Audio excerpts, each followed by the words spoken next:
Olá, alunos, tudo bem com vocês?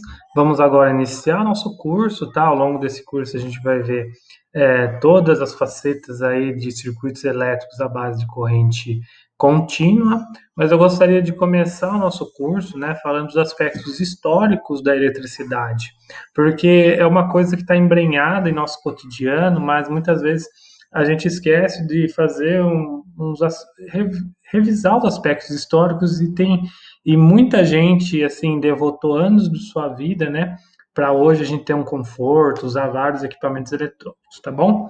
Então, vamos entrar um pouquinho, então, na história do eletromagnetismo, porque falar de eletricidade sem magnetismo, né, nós vamos ver aqui que não é muito coerente, tá? Bom, a nossa história, como a maioria das ciências da física, né, ela começa lá na Grécia Antiga, tá? Porque os primeiros registros de eletricidade vêm lá é, da época de Tales de Mileto, né, no século 6 a.C., onde assim começou a se perceber que o âmbar, aquele âmbar que sai das árvores, né, ele tinha algumas propriedades atrativas. Naquela época ninguém sabia explicar por quê, mas é, e o âmbar, né, era chamado de elétron. Então você já vê aí que de onde surgiu o nome da partícula, né? Mas você via então que esse âmbar, né, se você atritava ele, você conseguia atrair penas, pedaços de materiais, tá? E aí, nessa mesma época, o Leucipo e o Demócrito, né, começaram a propor modelos atômicos, né, da estrutura da matéria, que foi o modelo ali da esfera indivisível, né, que depois, posteriormente, foi reformulada por Dalton, e depois sofreu uma série de revisões, mas enfim, aqui começou-se a também procurar entender a estrutura da matéria. Mas veja que isso daqui são fenômenos ainda elétricos, tá? Mesmo que eles não sabiam, mas. E lá na Ásia, você já tinha outra coisa. A pedra magnetita, que hoje a gente usa, né, o ímã natural, numa região lá da Magnésia, eles conseguiram perceber também que ela tinha uma propriedade de atrair objetos. Mas assim, nada que ligasse um no outro, né? Mas esse negócio da pedra aí, hoje a gente sabe que é o ímã, mas foi um aspecto interessante. E aí os árabes e os chineses, ainda nessa época antes de Cristo, né, começaram a usar é, essa propriedade, né, dessa pedra como bússola. E aí então surgiu a bússola que depois, posteriormente, foi usada nas grandes navegações por vários navegadores, tá? Mas surgiu então na China a bússola. Bom, mas o que acontece, né? Assim como todos os pensamentos antigos, chegou a Idade Média, né? Era um período conturbado, que a igreja detinha o conhecimento de tudo, então você vê que pouco progrediu. Você tinha um fenômeno ali do âmbar, fenômeno da magnetita, ninguém sabia o que que é, mas passou-se aqui centenas de anos, né, a Idade das Trevas, sem uma tentativa de explicação, enfim, tá? Somente tem um registro aqui em 1269 com Pierre de Maricot, onde ele propôs a existência de linhas de força, né, que interagiam, então, por exemplo, o que fazia uma pedra ou âmbar atrair um outro objeto, era uma linha ali de força invisível, né? Ele não usou esse termo, mas esse termo ainda ficou, nós vamos ver que vai ser usado ali para designar campo elétrico, né? É um termo errôneo cientificamente, mas ainda é um jargão da área, tá? Mas enfim, é uma contribuição significativa que hoje depois ainda é usado, tá? E aí veja que ainda se passou muitos séculos, tá? Sem nenhum desenvolvimento significativo. Somente em 1600, William Gilbert, tá? O Gilbert ele faz uma obra, né? Que é denominada De Magnete, e onde ele propõe pela primeira vez que a Terra seria um grande imã natural, tá? E isso daqui é importante porque ele fez desenhos ilustrativos das linhas de força, por que a bússola ela sempre aponta para um lado. Então, era uma ideia para a época que se comprovou. Tá? E hoje sabemos realmente que a Terra é um grande é, dipolo magnético. Tá? Mas veja que ainda, ressalto, ficou muitos séculos ainda sem nada significativo justamente porque a igreja ela limitava, né? Se você ia, você sabe muito bem, se você ia contra os dogmas da igreja, você tinha que sofrer é, o julgamento da Inquisição. E aí muitas pessoas morreram por conta disso, né? Você era apontado como bruxo, enfim, tá?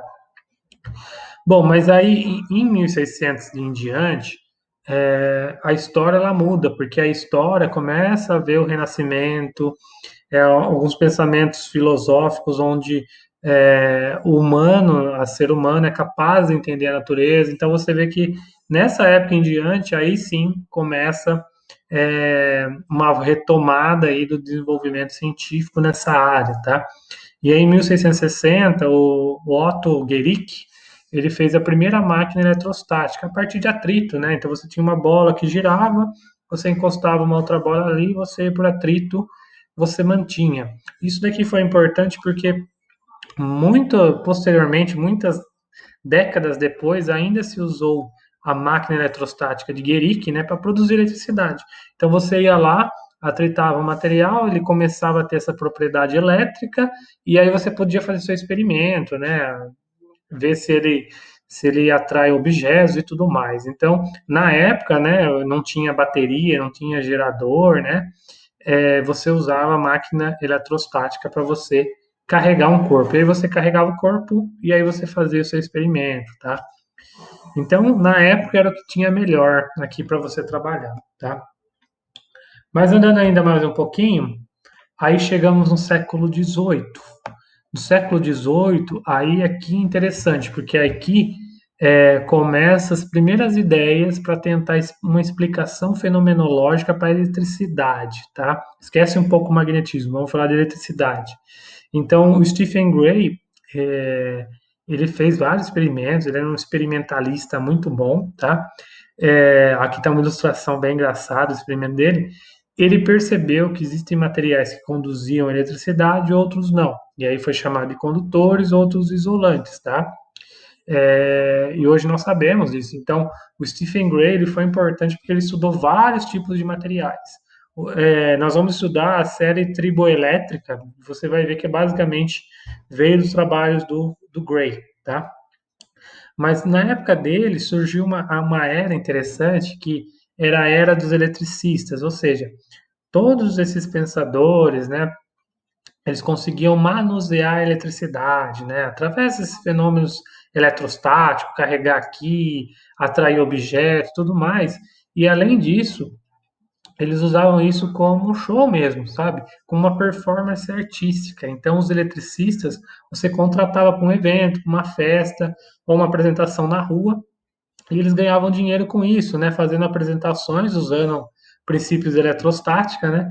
E ganhando dinheiro com isso. Aí impressionava, era tido como mágicos, né? Impressionava a plateia. Então, essa era dos eletricistas foi muito interessante, né? Que eram performances artísticas baseadas na eletrostática, tá? Bom, mas depois de Gray vem o Dufay. E aí esse francês, o Charles Dufay, ele começou a tentar explicar a eletricidade, né? Por que que tem corpos condutores, outros isolantes na forma elétrica, né? E aí ele detalhou dois tipos de eletricidade, uma eletricidade vítrea e outra resinosa.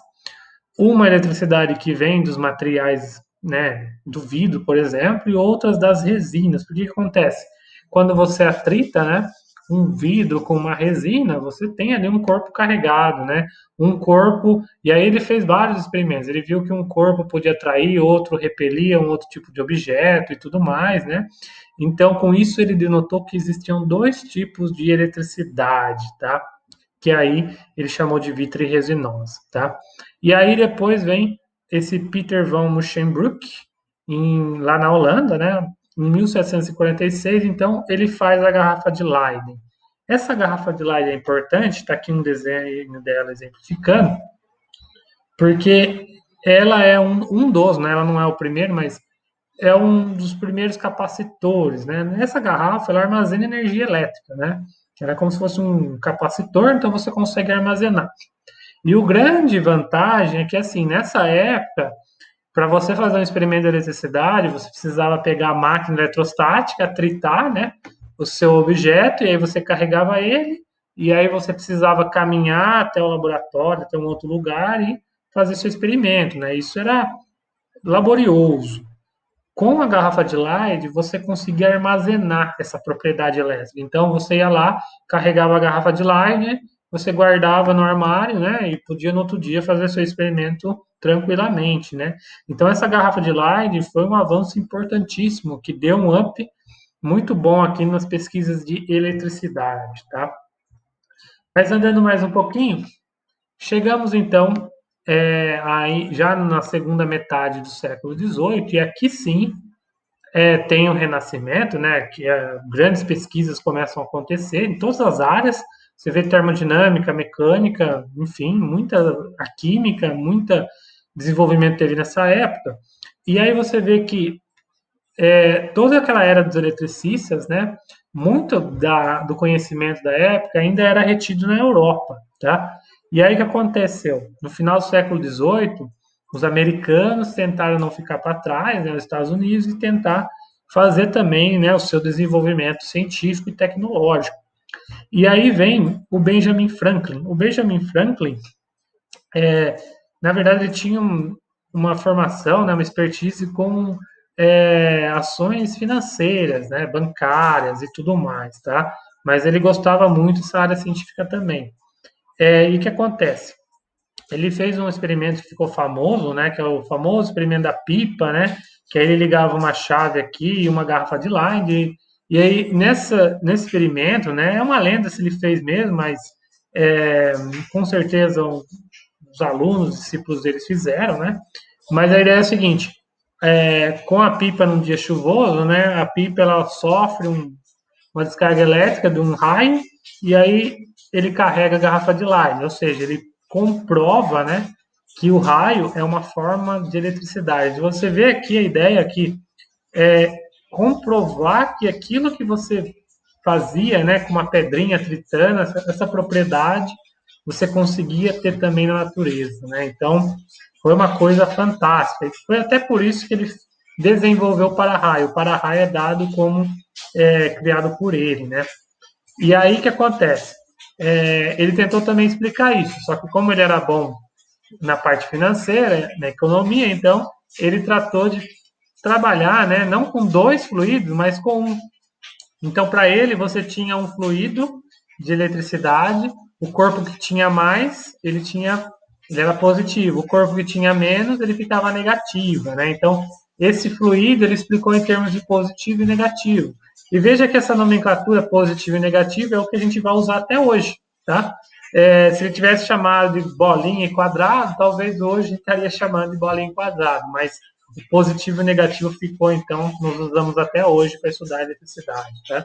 É legal que depois ele se enveredou para a carreira política, acabou virando até presidente, né, dos Estados Unidos. Bom, e aí também tem outra menção honrosa aqui para o Canton, que desenvolveu a indução eletrostática. Então, ele fez um arcabouço teórico, uma compreensão mais aprofundada. E a indução eletrostática é um princípio fundamental para vários tipos de equipamentos. Hoje a gente sabe que você pode induzir por atrito, por, por contato ou por indução, e aí essa questão da indução ele fez, então, um equipamento baseado nisso, tá? Bom, e aí nós temos em 66 uma situação bem interessante, que é o Priestley. Esse inglês, ele começou a estudar qual que é a interação elétrica entre dois corpos carregados. E aí é o seguinte, ele conjecturou que essa dependência dependeria, né, do inverso do quadrado da distância, 1 sobre t ao quadrado, tá? Só que assim, ele tinha menos prestígio, né, e ele também não se aprofundou tanto, ele só falou que a dependência seria do inverso do quadrado da distância. Hipotetizou, né? Por que eu estou falando isso? Porque eu vou voltar nisso a falar depois, tá? Então, guarda essa ideia. Em 1766, o Priestley já conjecturou isso daqui. Mas antes de eu voltar a falar disso, vamos falar de algumas coisas multidisciplinares. Porque a eletricidade, né, assim como toda ciência, ela não é uma coisa isolada, ela vai ter várias vertentes, né? Então, por exemplo, Cavendish, o Cavendish é um pesquisador muito importante, né? Nessa parte de hidráulica, de mecânica de fluidos, mas Ele estudou também a relação com a eletricidade, né? Então, por exemplo, ele estudou a condutividade elétrica de vários materiais, vários líquidos, sólidos e tudo mais, e também as descargas elétricas para produzir água, tá? Então, assim, é um ramo bem interessante aqui da engenharia, né? Civil, química, elétrica e tudo mais, mas o Cavendish foi interessante de fazer um dos primeiros, assim, a fazer essa interface, né? Com coisas aplicadas, com tecnologias, ou seja, com engenharia, né? Então, é, é bem interessante ver essa multidisciplinaridade. Mas aqui tem dois que eu quero ressaltar mais, que era o Luigi Galvani e o Alessandro Volta. Os dois eram de universidades meio concorrentes, porque um vivia em Bolonha e na outra em Pávia, tá? E elas viviam competindo quem teria o maior prestígio da época, né? O Luiz Galvani, ele foi importante porque ele estudou o comportamento elétrico de tecidos orgânicos, mas o registro histórico mostra que isso foi por acaso, porque ele estava estudando, né, é, a descarga elétrica em tecidos. O que acontece com tecido orgânico, né? Nervos, pele e tudo mais. E aí, o que ele fazia? Ele secava um sapo e aplicava uma corrente elétrica. E aí ele percebeu que quando ele aplicava a corrente elétrica, a perninha do sapo defletia, né? Ou seja, esticava. O músculo do sapo fazia isso. E a partir disso ele começou a investigar então a bioeletricidade. E aí com isso então estudos posteriores mostraram então que o nosso corpo, né, é baseado em eletricidade. Então nós temos o nosso sistema nervoso que vai passando as informações entre as células nervosas, né, através dos axônios, através de descargas elétricas. Então nós somos como se fosse um grande aí circuito elétrico, né? Isso nós devemos ao Galvani. Então, de certa forma, ele fez a união da eletricidade com a biologia, tá? Mas aí, posteriormente, né, o Alessandro Volta, em Pávia, ele estava estudando, então, justamente como você pode produzir eletricidade, né? E aí ele fez a primeira bateria, que aí é uma bateria eletroquímica, né? Que ele juntou numa solução química dois eletrodos, um de cobre e um de zinco, e aí por meio de reações químicas ele conseguiu produzir eletricidade, produzir corrente elétrica. Então, de certa forma, então ele juntou a eletricidade com a química. Então, Galvani junta com a biologia, o Volta com a química. De certa forma, Cavendish junta com a engenharia. Tá? Ou seja, uma ciência aí totalmente multidisciplinar. Tá? Bom, mas agora eu quero voltar a falar daquele problema, né, da interação elétrica entre dois corpos. Tá? O que acontece? Em 1687, século 17, o Newton ele estava investigando a interação gravitacional entre corpos. E aí foi publicado o seu princípio, né? Eu não vou contar essa história aqui, mas fica para um outro momento. Mas assim, no princípio, o Newton detalha como tem a interação gravitacional entre corpos. Interação gravitacional. Então lá ele mostra que a força gravitacional depende de uma constante G, da massa dos corpos M1 e M2, e depende do inverso do quadrado da distância, né? 1 sobre d ao quadrado. Então, se você dobrar a distância, a força cai 4 vezes, tá? Isso foi uma coisa revolucionária para a época. Beleza. Aí acontece, o Priestley, em 1766, né? Ele já tinha conjecturado que a interação elétrica entre corpos dependeria do inverso para a distância, mas ele não teve prestígio. E aí foi Charles Auguste Coulomb, que ele até fez aqui, trabalhou com uma balança de torção desenvolvida anteriormente, né? Mas ele estudou. E aí, só que assim, ele fez o estudo dele, só que ele era crente que a força elétrica, a interação elétrica que ele estava procurando, obedeceria a mesma lei da gravitação de Newton. Tá? Então, e o estudo dele é bem raso, né? Porque ele faz só 3 medidas, ele faz lá uma reta, né? E prova que é inverso do quadrado da distância. Hoje em dia isso não é aceito, tá? Mas na época passou. Então, para Coulomb, a força elétrica ela vai depender de uma constante K, das duas cargas dos corpos, Q1 e Q2, e do inverso do quadrado da distância, né? Então, ele tentou aí fazer uma simetria com as leis de Newton, Ele ficou com prestígio, né? Então até a força elétrica é dada como lei de Coulomb, tá? Ninguém fala de Priestley, mas assim, foi um chute que ele deu certo, porque realmente hoje se sabe com muita precisão que a força elétrica tem essa forma mesmo, tá? Tem uma diferença da força gravitacional, mas é dessa forma, tá bom? Bom, então você vê que até 1800, né, é, tivemos muito desenvolvimento da eletricidade. Então, se antes não sabia nada, agora a gente tem teorias fenomenológicas sobre o que é eletricidade. Temos aqui teorias, equipamentos tecnológicos, né, tentando utilizar a eletricidade e também interfaces com a biologia e com a química.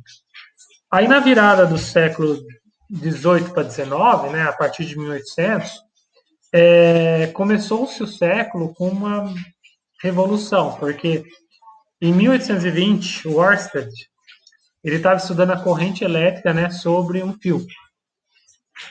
E aí, por acaso, a história conta isso, que por acaso ele tinha uma bússola do lado. E ele percebeu que sempre quando ele passava corrente no fio, a bússola ela defletia, né? A ponteira da bússola sofreu uma deflexão. Ele não soube explicar na época, mas ele viu então que, veja, o fio, a corrente é um fenômeno elétrico. A deflexão da bússola envolve um fenômeno magnético, tá? A gente não tinha falado de magnetismo até agora, porque realmente não tinha, eles não sabiam que tinha uma correlação entre os dois. Então, de certa forma, um fenômeno elétrico induzido um fenômeno magnético, tá? Isso depois ele foi detalhado matematicamente por Ampère, tá? Que aí até a partir disso desenvolveu o solenoide, e aí com isso você constrói condutores, né? E toda a parte de circuitos magnéticos, né? Mas o Ampère é importante aqui, a gente vai falar dele, né? Porque ele foi importante para a eletricidade, que os estudos do solenoide do Ampère definem o que é corrente elétrica. Até onde a gente calibra a corrente elétrica utilizando conceitos do Ampère, tá? Mas você vê que é a mesma ideia, fenômeno elétrico induzido um fenômeno magnético, tá?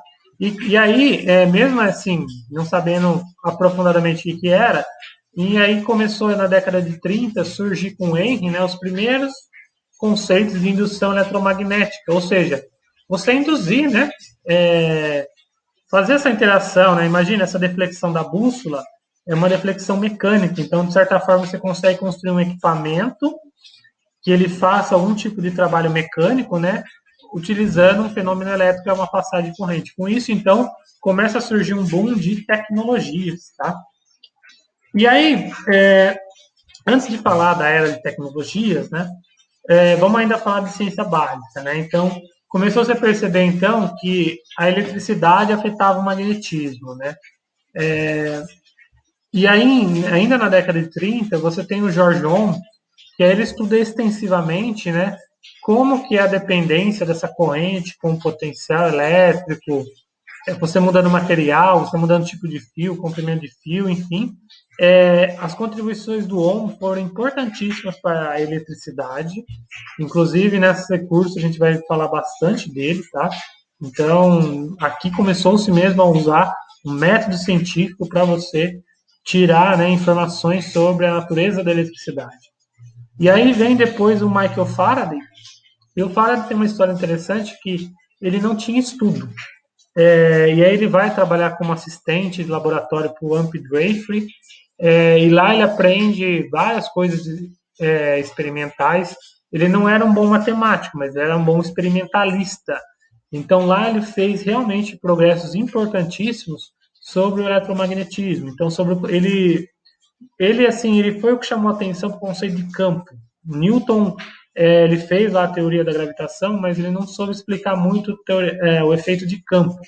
Aqui o Faraday, então, ele consegue, mesmo que não está trabalhando com massa, mas está trabalhando com eletricidade, mas ele consegue, então, estabelecer o conceito de campo. Mas, assim, o trabalho do Faraday é uma coisa até para a gente levar para a vida, porque ele não sabia matemática, então ele desenhava o que, que ele fez, o que, que ele observava de deflexão, ele detalhava muito bem no texto, né? Então ele descrevia todos os materiais que ele usou, a posição, os desenhos, enfim.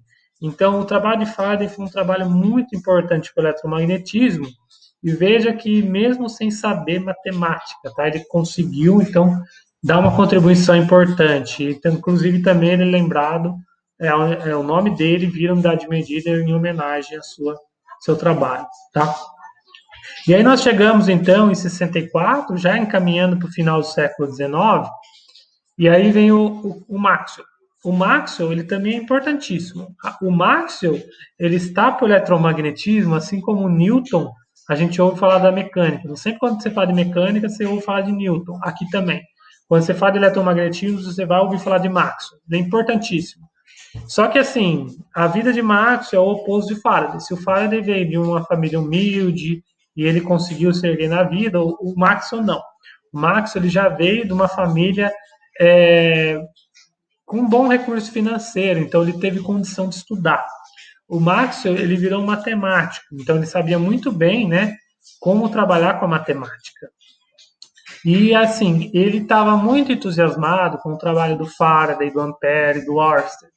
Então, a contribuição do Maxwell foi pegar então todos esses trabalhos anteriores e sintetizar tudo isso em 4 equações, que são as chamadas equações de Maxwell, tá? E aí ele junta então essas 4 equações, ele explica tudo, ele explica a eletricidade, todos os fenômenos elétricos que a gente viu, fenômenos magnéticos, por que um corpo atrai outro, tá? E inclusive ele explica como que o fenômeno elétrico afeta um fenômeno magnético, ou ao contrário, como o fenômeno magnético afeta um fenômeno elétrico. Então ele junta tudo isso. E agora sim a gente pode falar numa teoria do eletromagnetismo, porque agora aqui nós reparamos então que eletricidade e magnetismo são duas faces de uma mesma moeda. Então, na verdade, são fenômenos complementares. Então, aqui sim, a gente começa a falar de eletromagnetismo. Então, ele junta eletricidade e magnetismo. E o interessante é que, quando você trabalha com as equações dele, naturalmente surge ali uma equação de onda. E aí, essa equação de onda você relaciona com a luz. Então, a luz ele denomina como onda eletromagnética. É uma onda com campos elétricos e magnéticos oscilando. E quando ele faz isso, a ótica também. A ótica era uma coisa à parte, né? Você tinha a ótica geométrica estudada desde Newton, com os fenômenos de reflexão e refração, tá? Mas aí, considerando a luz como uma onda, você vem aí então vários fenômenos da luz que você não conseguia explicar, que era a interferência, a difração e a polarização. Então, além de juntar eletricidade e magnetismo, ele junta ótica também aí, tá? Só que assim, tudo o arcabouço teórico dele precisava ser confirmado, principalmente a questão de ondas eletromagnéticas, né? Isso foi confirmado em 88 por Hertz, que realmente ele desenvolveu um transmissor, um receptor de ondas eletromagnéticas. E aí então você tem a comprovação então que a teoria de Maxwell estava correta. E com isso então nós chegamos quase no final aqui do século XIX, então com a afirmação da teoria eletromagnética, tá? E aí assim, a partir disso ocorreu a segunda revolução industrial. A primeira acontece lá no século XVIII, né, com o advento das máquinas térmicas, né, para a indústria têxtil, de locomoção e tudo mais.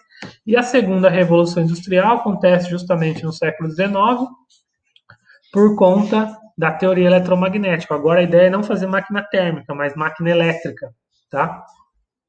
E aí você vê, por exemplo, em 31, ó, o Weber e o Gauss trabalharam afincamente, né, nesse desenvolvimento de tecnologia. O Gauss era um prodígio da matemática, ele contribuiu muito com essa parte de teoria eletromagnética, tá? A gente vai voltar a falar dele.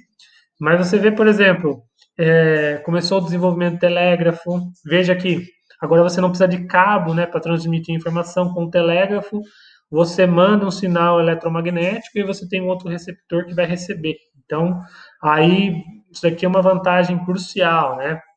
E aí depois foi aperfeiçoado por Siemens e criando o código Morse, né, pelo Samuel Morse. Em 75, tudo agora focando em tecnologia. O Graham Bell desenvolvendo telefone que antes você mandava mensagem utilizando o código Morse, né? Pontinho. Agora aqui com o telefone você consegue mandar uma voz, tá? Então é diferente.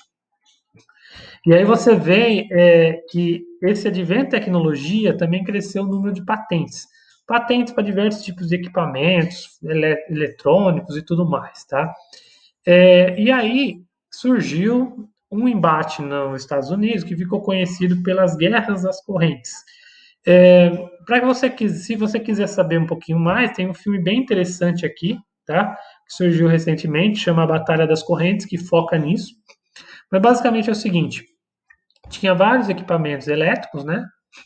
Mas ainda a sociedade vivia sobre o fogo, por exemplo, para iluminar a noite, para você fazer comida e tudo mais, né? Não é, não é igual hoje. Então, em 64, o Westinghouse, que ele era um grande aqui empresário, né? Empreendedor, e aí ele então ele assim, ele colocou dinheiro, né, no seu primeiro sistema de energia elétrica. Era um sistema arcaico, conseguia você conseguia fornecer energia para uma máquina localmente, tá? Mas ele começou a ganhar dinheiro com isso. Mas nessa época surgiu um outro cientista, né, que é o Thomas Edison. E o Thomas Edison, assim, ele é considerado um dos grandes inventores do mundo, né? Ele tem várias patentes com o nome dele, mas assim, é que ele não trabalhava sozinho, né? Ele tinha uma equipe. Então, algumas patentes ele comprava e comprava mesmo de inventores e outras a equipe dele desenvolvia, só que ele ficava com crédito, né? Mas o que ele realmente inventou foi a lâmpada incandescente que a gente usa até hoje em alguns lugares, né? Que você consegue então é, fazer essa iluminação. Mas, assim, o Edison, ele desenvolve um sistema de produção de energia à base de corrente contínua, que a gente vai falar bastante no nosso curso, tá? Mas o que acontece? E com isso ele começa a ganhar dinheiro. Ele começa a ganhar muito dinheiro com isso, tá? Mas aí, em 90, surge o Tesla.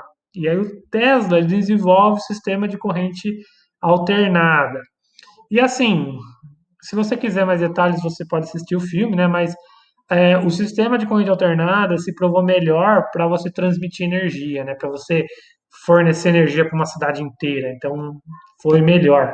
Mas esse foi um embate bem interessante, né? Que o Edison ele tinha muito prestígio com a mídia e tudo mais, começou a, a promover várias fake news aí com o Tesla, né? Mas assista o filme que você vai ter mais informações bem interessantes, tá? Mas aí chegamos na virada do século, e na virada do século, né, você tem o advento da física moderna. Eu vou passar bem rápido, mas a ideia é que, assim, o Kelvin, ele discursa na Royal Society, fala que a física tá toda descoberta, que não tem nada para descobrir, mas aí ele fala que só tem dois probleminhas para resolver, que é o problema do corpo negro e do experimento de Michelson e Morley, e com isso foi essas nuvenzinhas viraram uma tempestade, porque o Max Planck resolve o problema do corpo negro e dá advento à teoria da mecânica quântica, e o Albert Einstein com explicação do experimento de Michelson e Morley, você prova a relatividade. Eu não vou dar muito enfoque nisso para não fugir, mas é assim, muita da tecnologia que a gente sabe hoje provém dessa teoria da relatividade e da mecânica quântica, né? Os dois foram importantes para ter nossa tecnologia eletrônica atual, tá? E aí também só dizer também de semicondutores, que a revolução, porque assim, antigamente, né, você tinha as válvulas, que aí você tinha lá um elemento é, que fazia a transmissão, né, e a recepção da eletricidade. Com os semicondutores, você miniaturaliza isso. Então, você tem em 74, o Brown ele descobre a semicondutividade. Ao Scott, ele começa a criar o diodo, que é um componente importante que é usado até hoje, tá? Em 48, você tem a invenção do transistor, e o transistor é bem importante, que deu até o nome para esses três, né? O Bardeen, o Shockley e o Brathwaite. Guarda esse nome Bardeen, tá? Mas é que o transistor, ele miniaturaliza ainda mais. A válvula você tem um negócio desse tamanho e o transistor é um negocinho pequeno, tá? Mas assim, guarde o nome do Bardeen, que a gente vai falar novamente. Ele ganhou o Nobel em 56 por conta do semicondutor, né? Mas assim, aí você tem em 58 com o Cube, primeiros circuitos integrados, feitos de semicondutores. E em 59, aí, desenvolvimento do MOSFET, que são os transistores de efeito de campo. E aí você vê que em torno das décadas 60, 70, 80 e 90, cada vez mais os componentes eletrônicos vêm diminuindo, né, os semicondutores, e com isso a nossa tecnologia vai ficando mais rápida, de alta performance, e também multifunção, né? Smartphones, TVs inteligentes e tudo mais, né? Tudo isso com um espaço pequenininho. Então, os semicondutores revolucionaram a nossa vida, né? Muito da tecnologia atual é baseada em semicondutores. Mas, assim, outra promessa, né? Se os semicondutores é uma realidade para a gente, os supercondutores é uma promessa ainda. Ele foi descoberto em 1911 por Carl Liones, né? Que ele notou que medindo a resistividade do mercúrio, né? Chegava num ponto onde você tinha resistividade próxima a zero, ou seja, você não perdia energia, a corrente ficava lá num anel, por exemplo, você colocar uma corrente, um supercondutor, corrente vai ficar girando ad eterno, né? Então isso teve uma promessa muito interessante. E aí em 33 o Mesner e o Washington ele faz o estudo, né, do efeito do campo magnético no material supercondutor, porque ele destrói a supercondutividade. Em 34 o London, né, ele usa a teoria de Maxwell para explicar as propriedades elétricas dos supercondutores. Aí você vê que muitos deles começaram a ganhar Nobel, porque realmente estudos de ponta, né? E aí em 50, ó, Bardeen novamente, o Cooper, Schrieffer, eles fazem uma teoria explicando por que a fenomenologia, né, dos supercondutores com a teoria BCS, né? Então o Bardeen ele ganhou o Nobel duas vezes. O Johnson ele fez também um efeito Johnson que é conhecido. Com isso você desenvolveu tecnologia muito interessante usada hoje. E aí teve uma procura cada vez mais, até hoje, né? Porque o problema dos supercondutores é que essa propriedade ela acontece em uma temperatura muito baixa. Para você manter a temperatura muito baixa, é muito custoso.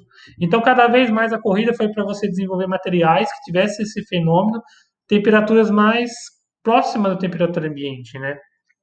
Então, aqui em 73, desenvolveram o niobeto de germânio, com uma temperatura crítica de 23 Kelvin. Aí, em 86, começou-se a surgir cerâmicas supercondutores, que antes você acreditava que somente os metais tinham essa propriedade. E aí, veja que você dá um salto, né, com os cupratos, tá? Aí, veja aqui uma tabela de temperatura crítica por ano. Você vê que os metais ele vai subindo, mas as cerâmicas que os cupratos deram um salto significativo.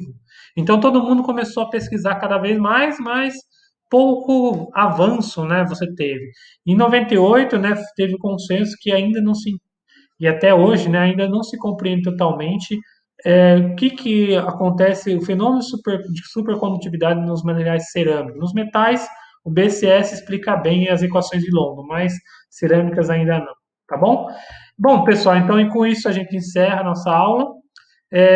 Supercondutores é uma promessa grande, tá? Os semicondutores é realidade. E ao longo desse curso, então, a gente vai estudar algumas características desses componentes à base de corrente contínua, tá bom? Espero que tenham gostado, então, um pouco da história do eletromagnetismo. Espero que incentive vocês a ingressarem nesse curso. Obrigado e boa sorte no curso.